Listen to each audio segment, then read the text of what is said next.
আমরা ঢাকা কেরানীগঞ্জ থেকে আসছি। আমরা 1200 লোকের খাবার নিয়ে আসছি, এখানে পাকাইলাম। আমরা বিরিয়ানি পাকাইছি আলহামদুলিল্লাহ। 1200 প্যাকেট আমরা দিচ্ছি। আমাদের বিরিয়ানির সাথে স্যালাইন আছে, বিস্কিট আছে, শিশু খাবার আছে, দুধ আছে, বিস্কিট আছে এবং বিশুদ্ধ পানি আছে। তো এইভাবে আমরা দিতেছি। আমরা আমাদের সাধ্য মতো আলহামদুলিল্লাহ চেষ্টা করেছি।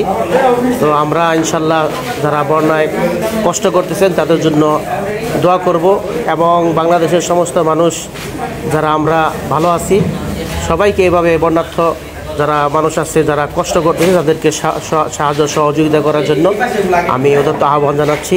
আমরা আমাদের সাধ্য মোতাবেক চেষ্টা করছি। আমরা সবার কাছে দোয়া চাই যাতে আল্লাহ পাক আমাদেরকে জাযাখায় দান করেন এবং আমাদের সাথে এই এলাকার অনেক ভাইয়েরা কষ্ট করেছেন তাদেরকেও যাতে আল্লাহ পাক জাযাখায় দান করেন।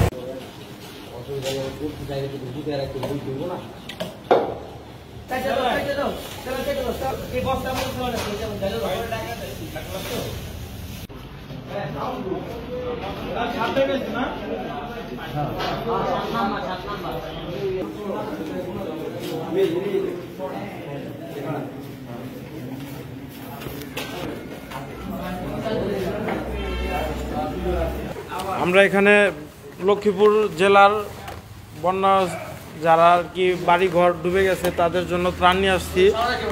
ইনশাল্লাহ আল্লাহর রহমতে আমাদের 1200 প্যাকেট হয়েছে। যতটুকু পারছি আমরা ইনশাল্লাহ চেষ্টা করছি। আপনারাও সবাই বন্যাতে যারা নাকি অসহায় অবস্থায় আছে তাদেরকে সাহায্য সহযোগিতা করার জন্য এগিয়ে আসুন।